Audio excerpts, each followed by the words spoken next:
Okay, that was, excuse me for a second.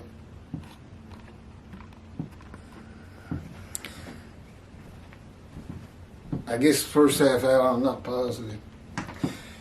Should be getting a new supersonic memory card tomorrow. Tomorrow on Monday. It's already been ordered. It's supposed to be delivered tomorrow, actually, but I know they won't deliver it on Sunday. And you won't have all these chapter 13, part 1 and part 2. And one of them, 16 and 17, no, it was the era of remembrance. We couldn't get anything done with Movie Maker or the converter. Nothing was working. We finally went straight from the memory card that we had, and then to create and pull that. But anyway, it got divided into 6 pieces. One of them, most of them about 9 minutes long, which is probably something most video watchers like. But one of them was 1 minute, 27 seconds. And that's just embarrassing. But anyway, that'll presumably stop. That this thing will go a full hour and a half without the interruption I just had.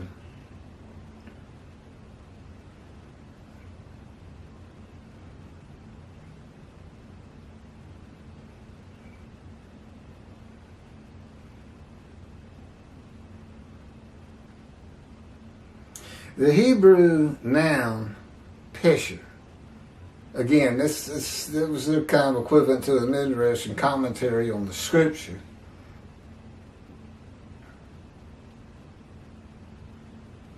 The Hebrew noun, pesher, is found in the Hebrew of the Qumran scrolls in the sense of, this is in quotes, meaning, explanation, interpretation.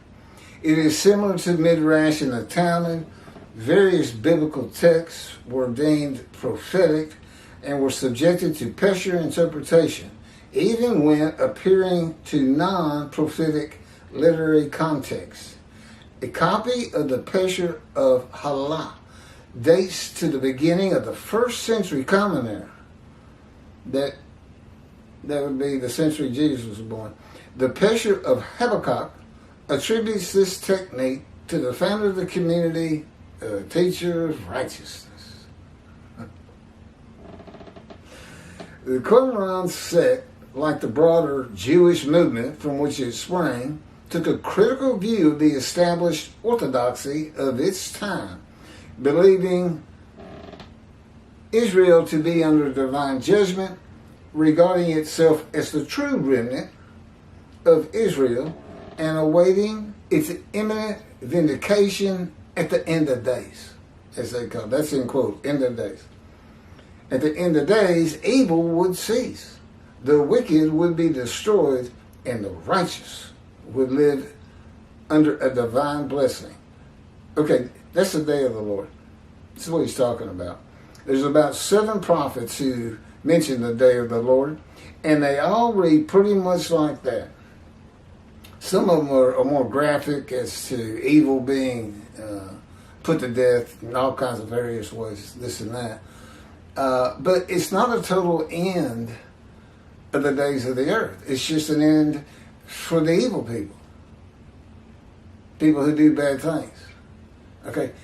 All that is completely changed when you get to Malachi 3, God's last words on the day of the Lord. And the reason it's written like that by all these other prophets is because that was antiquity.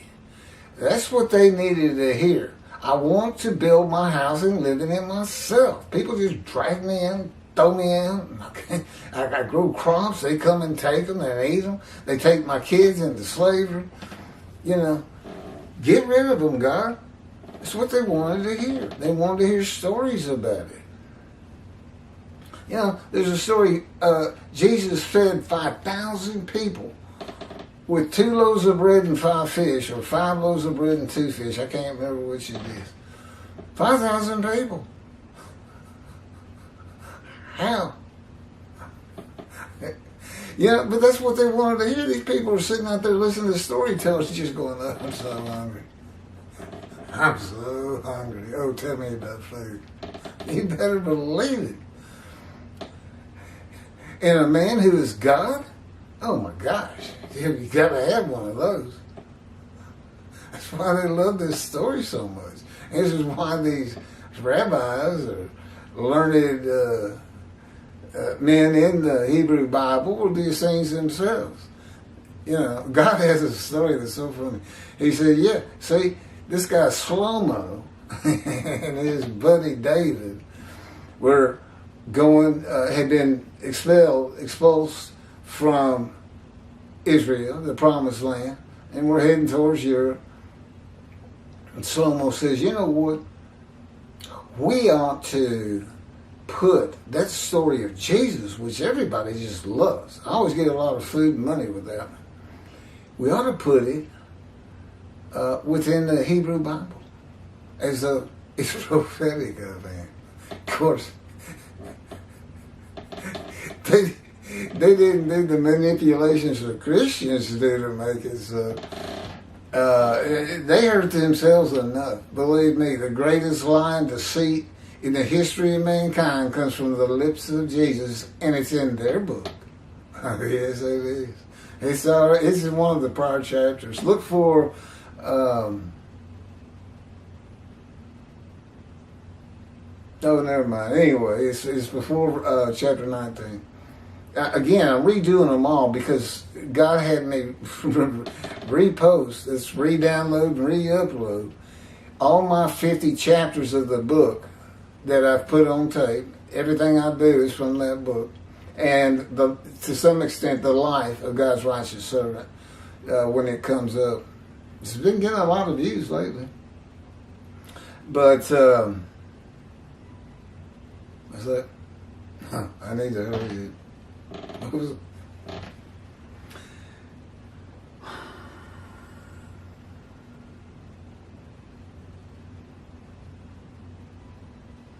The Qumran sect, like the broader Jewish movement from which it sprang, took a critical view of the established orthodoxy of its time, believing Israel to be under divine judgment. Okay, I just read that. This is not unlike the teachings in Judaism today of a redemption, restoration, and exaltation with peace throughout the world when the Anointed One comes, who will perfect the world, build the temple, have the entire world speaking Hebrew. I'm Moshe, and I can tell you right now, that's not going to get done by me, by myself. That's not going to happen.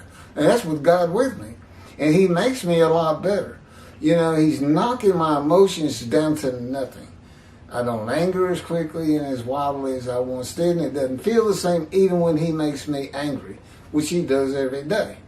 You know, he did say, you know, Ezekiel, you know how you know he went through the fire refinement? And the fact he got pinned to the ground for over a year with his hands handcuffed behind his back in the cords of God's power. And he wasn't allowed to turn side to side. About 40 days of all the time he was on the ground, he got to turn to the other side. And it was for the sins. Think about Isaiah 53. He's wounded for our sins. It was for the punishment of the house of Israel and the house of Judah. Well, their punishment is because they were sinning. You may as well say for the sins of the house of Israel, you know, a punishment commensurate with them. But Ezekiel, I mean, you know, he's a good guy. He's aghast. He's being maltreated. That's how he would feel. I do too. You know, I'm a sinner. You know, I kind of fell into all of them except murder, one way or another, at one time or another. But I mean, I wasn't a habitual sinner. Pretty good guy, lawyer, you know, helping other people. But what? I gotta carry on. Thus saith the Lord. Redemption, restoration, exaltation, peace throughout the world. perfecting the world, building the temple. Everybody speaks Hebrew. It did not happen for them. Moshiach did not come in the time, because they were destroyed when the Jewish revolts came in 70. Yeah, they had to get out of town too. That's why we had the Red Sea Scrolls. They put them in great pots or something and buried them. And the whole Qumran community was ended up being destroyed along with the temple. And everybody was driven from the land. It's just Rome. And of course, Rome eventually falls, and they're not there. And anyway, that's the history of Israel. It's pretty complicated at times.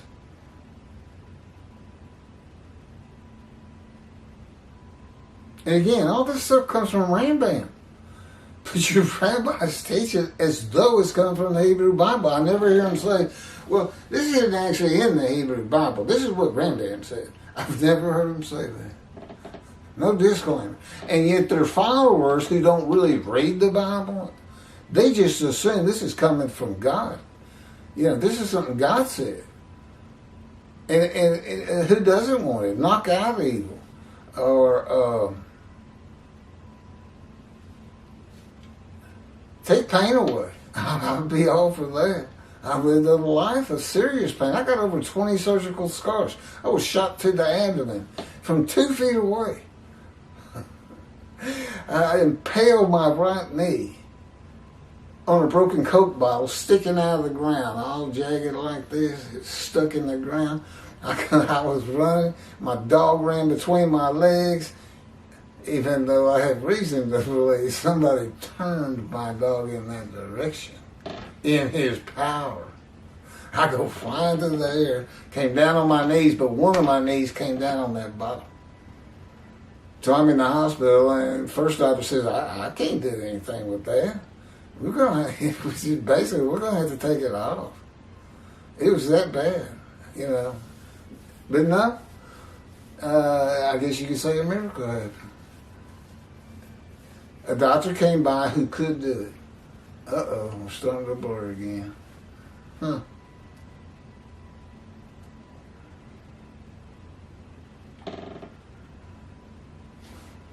I don't know if it's the card, but I have it on autofocus. This isn't supposed to happen. Well, sometimes it comes back on, so it comes back to a correct picture. I really don't want to have to start this again.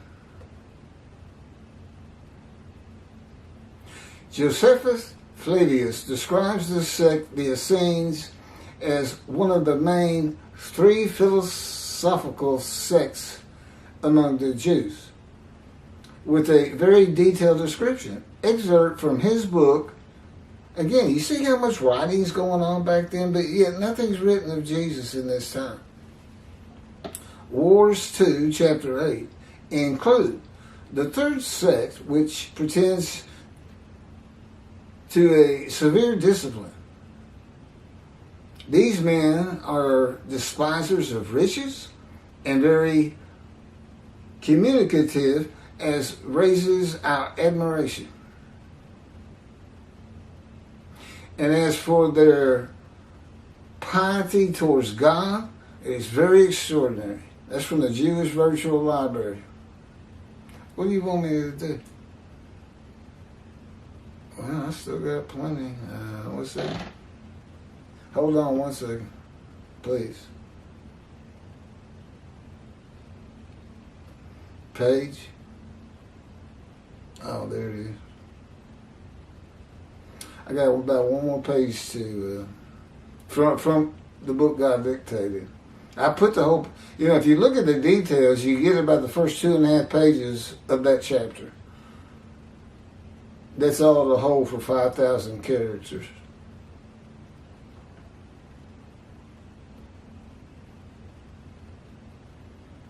Now I got to find my place again.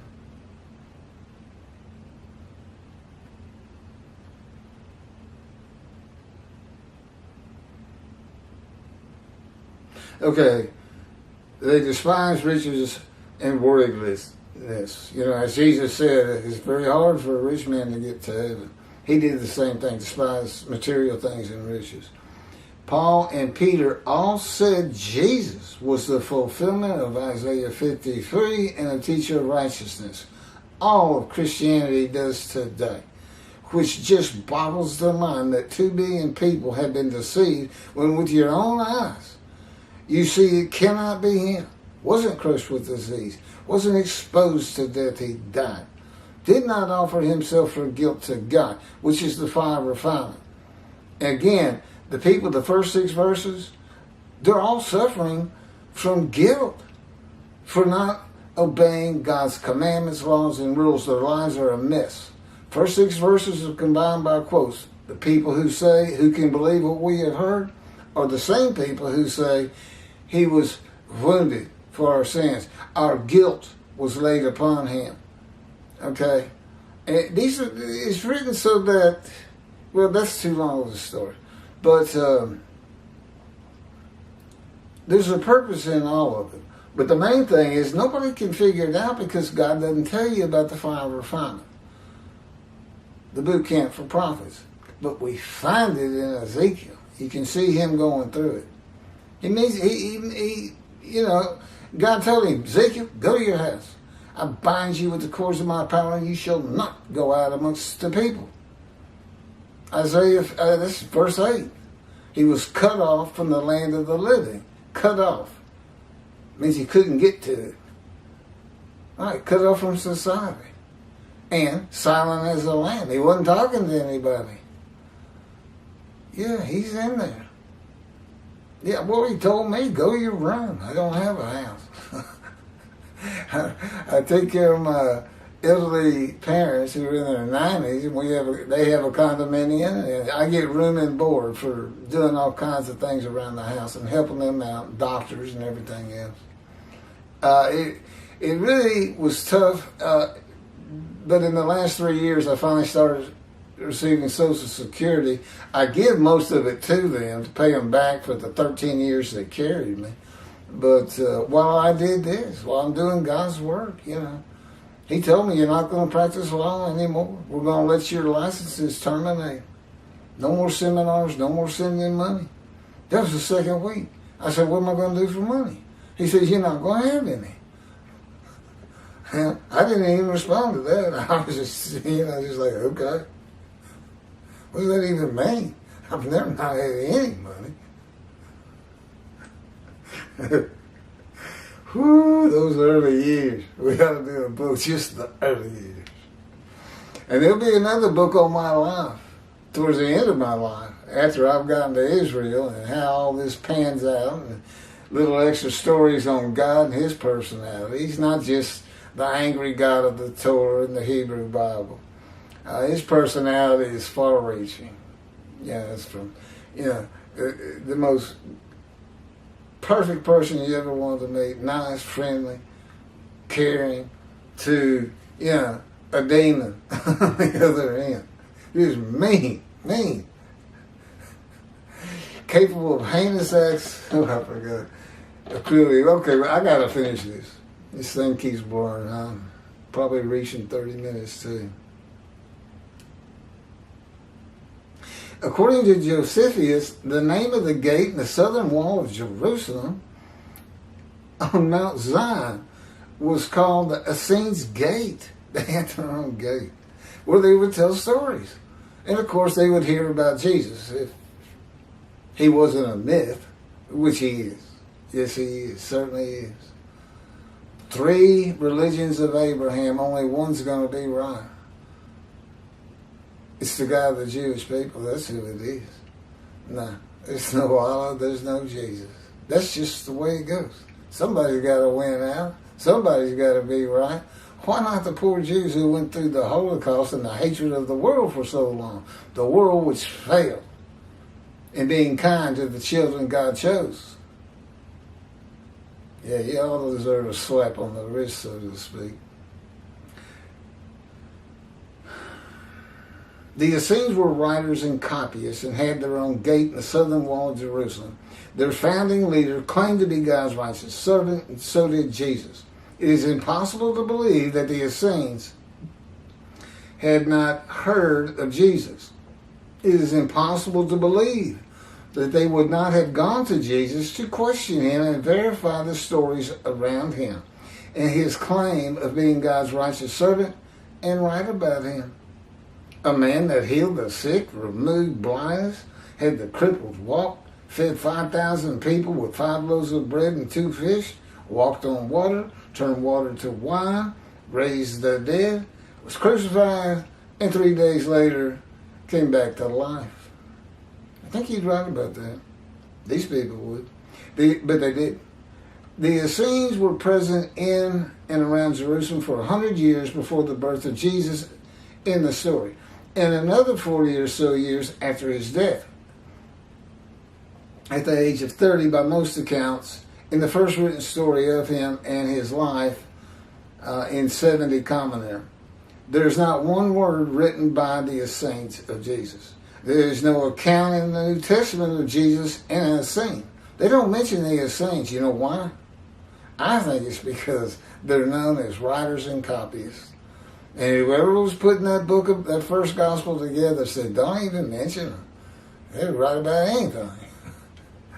They're like reporters today, I guess. I know it's blurry, and I'm almost done. Bear with me. I don't want to redo it. There are no writings by Jesus. Nothing was written by his disciples. There are no writings by Herod and Pilate or any Roman newspaper, poem, or book of this man who healed the multitudes, fed the poor, walked on water, raised the dead, turned water to wine, was crucified and rose from the dead to human life, and then rose to heaven. It's just not out there. 2 more paragraphs. While there are 3 Gospels under the names of 3 disciples, they are all considered pseudepigraphic, which in Greek means falsely attributed. You would write something and then oftentimes attribute it to a character in the story, just to give it more veracity. Writings which were attributed to authors who did not actually write them. And they were all written long after his death, full of quotes and teachings from Jesus himself. Quoted parables, and long speeches, and long sermons that could not be accurate if passed word to mouth. There's only one answer. The Essenes themselves are the beginning of the stories. The Essenes were the personification of the man Jesus. They were persecuted, and many lived in the country away from the city, as did Jesus. He lived off in his disciples off in mountains near Jerusalem. They maybe different mountains every night, I don't know. They were persecuted for their beliefs and disliked the Pharisees and Sadducees and the high priests. Jesus is a myth. I challenge you to Google myth, and you'll see Jesus just jump right out at you when you see how a myth is described. He never existed, and the story of Jesus and his life does not fulfill the verses of Isaiah 11 or 53. The Hebrew Bible is not prophetic of Jesus. That needs to be told to your Jewish friends too, to the extent you have any. The wrath of God. Jewish people, you're his servant. You going to help me or not? Build the temple, which I would have to be intricately a part of, I'm sure. Well, I can tell you, yeah, that's the land God wants. Yes, this is what it looks like. He just had me type this. Here's the specs. Yeah. And as a descendant of David, I can be made given the power of attorney. Keith E. McCarty, representing the group who raises the money, because that's what's so important about the Temple Mount. King David purchased it for God as a restitution for failing a test God put before him after he had taken actually it was a 3-part test, I think. Or he had 3 ways to go on it, and basically he failed. And he knew it. God, of course, forgave him. But he purchased it. That land is the Temple Mount. He purchased that for God. But, I'm a twig. but I'm on his ancestral tree. If this is what's so important, people, if it's a hang-up, I mean, why haven't you built it? Build the temple, never defeat it, disperse again. Don't build it. When God comes, he's coming with utter destruction to the land of Israel, and what he means is his creation is going to bring utter destruction to you, Jewish people, Israelis. You know, why don't your rabbis teach that? Maybe it's because it puts you in a mood that you don't want to donate. Maybe they just you like to hear about no pain in the world perfected, evil gone.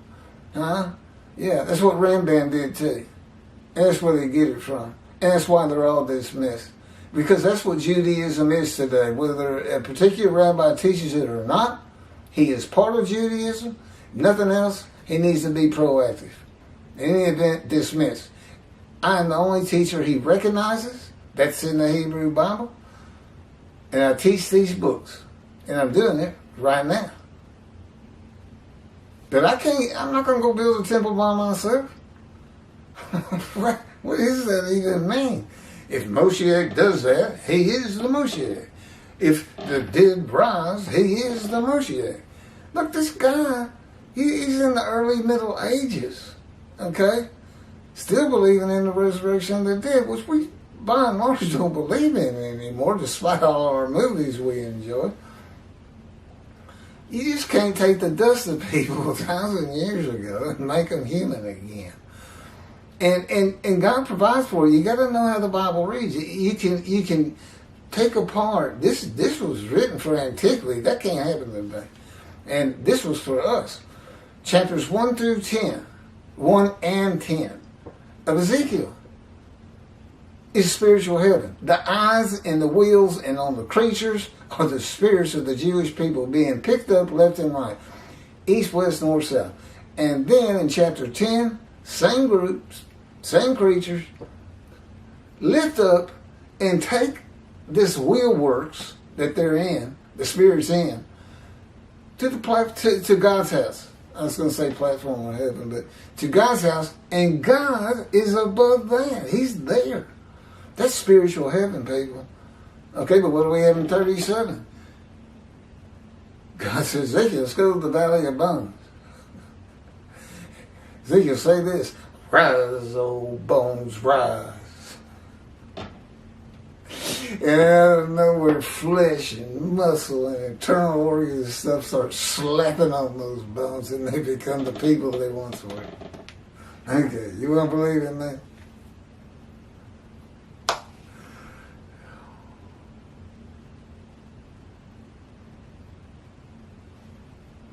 That's it.